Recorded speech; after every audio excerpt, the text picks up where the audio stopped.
যাচ্ছে, এখন একটা বোর্ড হয়েছে, বোর্ডটাও আমার জন্য হয়েছে। আমি গতকালকের সম্ভবত কথা না, আজকের আমি ঠিক মনে আসছে না, একটা ক্লাস 12-এর ছেলেকে সে নাকি গরু পাচার করছিল, এই অভিযোগ তুলে তাকেও পিটিয়ে খুন করেছে সেই হরিয়ানাতে। 25 কিলোমিটার তাকে তাড়িয়ে নিয়ে গিয়ে পিটিয়ে খুন করেছে এই উগ্রবাদীরা, সন্ত্রাসবাদীরা। হ্যাঁ, আমি সন্ত্রাসবাদী বলছি। এটা তাদের কর্মকাণ্ড দেশের আইন বহির্ভূত, তাদের কর্মকাণ্ড সংবিধান বহির্ভূত।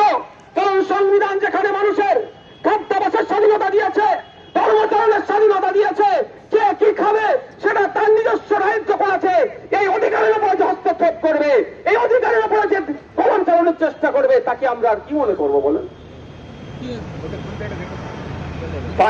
আপনার ক্লাস 12-এর ছেলে, 16-17 বছর বয়স, তাকে পিটিয়ে খুন করলো। তার নাম অয়ন মিশ্রা।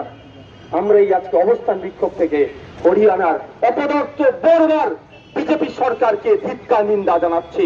আমরা চাই যে বর্তমান যে পুলিশ প্রশাসন যারা তদন্ত করছে, ওখানে অয়ন মিশ্রার কেসটাও যেমন দেখবে, সাথে সাথে সাবির মল্লিকের কেসটাও নিরপেক্ষতার সাথে দেখবে।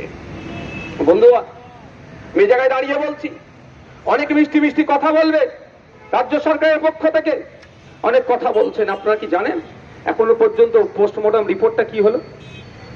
আমি এই জায়গা থেকে আওয়াজ তুলতে চাই, বার্তা দিতে চাই, মাননীয়ার কানে পৌঁছাতে চাই যে হরিয়ানার পুলিশের সাথে আমাদের রাজ্য পুলিশের এখনো কোনো যোগাযোগ তৈরি হয়েছে?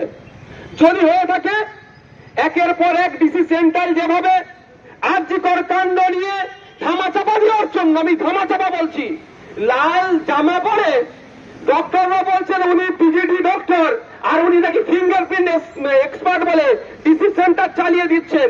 তাও বলছি, ধামাচাপা দেওয়ার জন্য সকাল বিকাল যেভাবে প্রেস কনফারেন্স করছেন, আগামী দিনে আমি আশা করব হরিয়ানা পুলিশের সাথে আমাদের রাজ্যের পুলিশের এই কেসটাকে নিয়ে কতটা ডায়লগের বিনিময় হয়েছে, কি আপডেট আছে, সেটাও তিনি তার পুলিশকে দিয়ে প্রেস কনফারেন্স করাবে।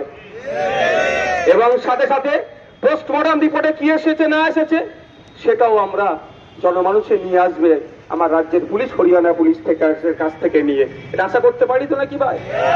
এটা তো লিগাল ডিমান্ড আমাদের।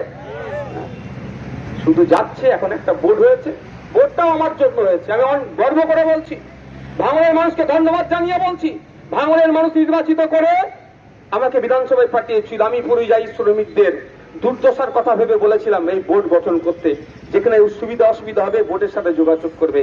কিন্তু বোর্ডের যারা দায়িত্বশীলেরা আছে সম্পূর্ণরূপে তারা ব্যর্থ। উড়িষ্যাতে গত কয়েকদিন আগে শুধু বাংলায় কথা বলার জন্য বাংলার পরিযায়ী শ্রমিকদের উপরে কিভাবে অত্যাচার করেছে সেই সমস্যার সমাধান করতে ব্যর্থ। মহারাষ্ট্র, কর্ণাটক, বিভিন্ন রাজ্যে আজকে বাংলা শ্রমিকদের উপরে অত্যাচার নেমে আসছে। রাজ্য সরকারের না কোনো নির্দিষ্ট পলিসি আছে, না বোর্ড তাদের সমস্যা সমাধানে তৎপরতা দেখাচ্ছে। কি হচ্ছে বোর্ডের পক্ষ থেকে দেখছি কি হচ্ছে, যারা দায়িত্বশীলেরা যখন লাশ হয়ে বাড়ি ফিরছে, কাছে গিয়ে একটা ছবি তুলে আর রাজনৈতিক বড় বড় ভাষণ দিয়ে ছেড়ে দিচ্ছে।